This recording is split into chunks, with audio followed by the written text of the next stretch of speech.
पर भाग्यशाली हो आप जो 72 साल बाद ये जो सावन का महीना आया है, सोमवार से सोमवार तक का, कहते हैं इस सावन में जो सोमवार से सोमवार तक का सावन रहता है, सोमवार से शुरू सोमवार से विराम, अगर आपके घर में रुद्राक्ष है, आप रुद्राक्ष धारण करते हो या रुद्राक्ष अपने घर में रखते हो, तो उस रुद्राक्ष को छोटी सी कटोरी में रखकर या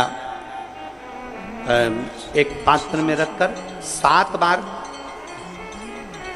किसी भी अमावस पर, सावन में जो अमावस्या पड़ती है, ये सोमवार से सोमवार वाली सावन, इसके बाद वाले सावन का हम वर्णन नहीं कर रहा, हम इस सावन की बात कर रहे हैं। या तो अमावस, पूर्णिमा, त्रयोदशी, चतुर्दशी या प्रदोष, शिवरात्रि, अष्टमी, ये ऐसी तिथियां हैं जो सोमवार से सोमवार तक का जो सावन होता है, सावन में कटोरी में रखकर, प्लेट में रखकर, थाली में रखकर 7 बार अपने घर में अगर रुद्राक्ष है तो उसको बलवान बनाने के लिए इसी सावन के महीने में 7 बार तो जल, 5 बार दूध गौ माता का और 2 बार गाय का घी उस रुद्राक्ष पर लेपित करना चाहिए।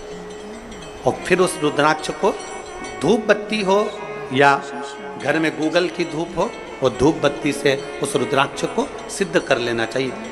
कुछ नहीं आता ना, शिव का नाम लो, श्री शिवाय नमस्तुभ्यम बोलो, और उस रुद्राक्ष का स्पर्श कर कर अपने गले में धारण करते हो तो गले में, पूजन में रखते हो तो पूजन में, या किसी कार्य सिद्धि के लिए रखते हो तो कार्य सिद्धि के लिए। अगर ये सोमवार से चालू होने वाले सावन को सोमवार से विराम होने वाले सावन में अगर हम सिद्ध कर लेते हैं तो वो रुद्राक्ष हमारे जीवन का सबसे श्रेष्ठ रुद्राक्ष हो जाता है, सर्वश्रेष्ठ। अभी हमारे सीहोर में कुबेरेश्वर धाम पर ये जो सावन का महीना आया है, इस सावन में हमारे यहाँ कुबेरेश्वर धाम पे वैसे तो जो महाशिवरात्रि आती है, जिस समय रुद्राक्ष उत्सव होता है, उस समय पर रुद्राक्ष को सिद्ध कर लिया जाता है। पर जो सावन ये आया है, इस सावन में हमारे यहाँ प्रतिदिन बाबा के रुद्राक्ष को सिद्ध करते हैं। प्रतिदिन नियम है रुद्राक्ष पर जल चढ़ाना, दूध चढ़ाना, घृत लगाना और बाबा के उस रुद्राक्ष, क्योंकि इतने भक्त आते हैं उनके लिए वो रुद्राक्ष से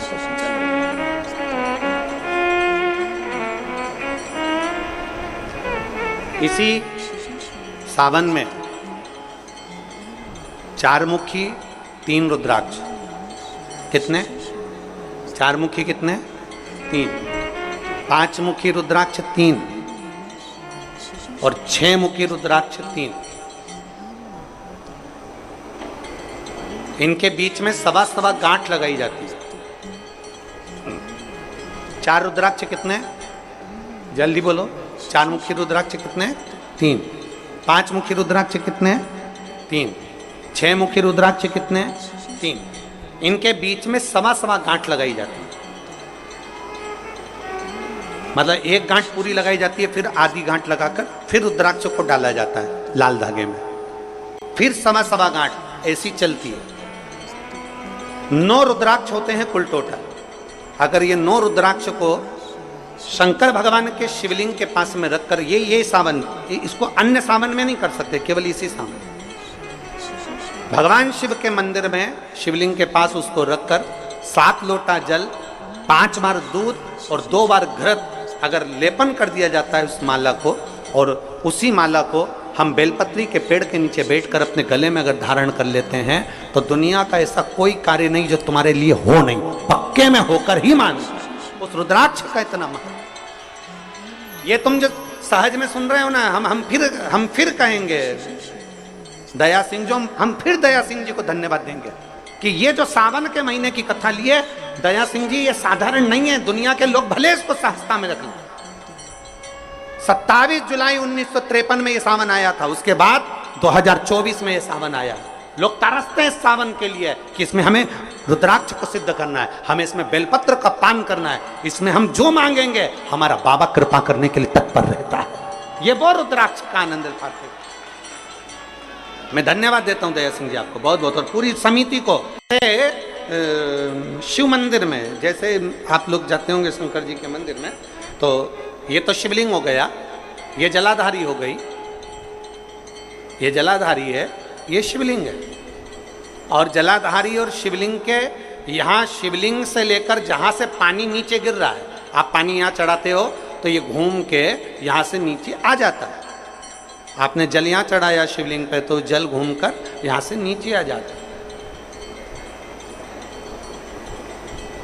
इस जगह से नीचे की ओर आ जाता है, इस स्थान से। प्रयास करिए, ये जो सावन आया है 72 वर्ष के बाद, प्रयास करिए कि कितना बड़ा भी रोग है, कितनी बड़ी भी बीमारी है, आप डॉक्टर से इलाज करवाओ, पर ये जो स्थान है असुख सुंदरी का, इस स्थान पर एक बार अपनी हथेली रखकर देखिए और भगवान शिव से पंचाक्षर मंत्र नमः शिवाय, षडाक्षर मंत्र ओम नमः शिवाय या श्री शिवाय नमस्तुभ्यम स्मरण कर कर देखिए। और एक बेलपत्र बाबा की लेकर जहाँ से पानी नीचे गिरता है उस स्थान पर लगाकर उसी बेलपत्र को खाइए और फिर जाकर डॉक्टर को एक बार फिर जांच करवाइए कि उस रोग में आराम कितना लगा है, उस रोग में अंतर कितना आया। सावन का ये महीना जिसमें आप भगवान शंकर की भक्ति को धारण कर रहे हो, सोमवार से सावन चालू हुआ और सोमवार के दिन सावन विराम होगा। ऐसा सावन 72 साल के बाद आया।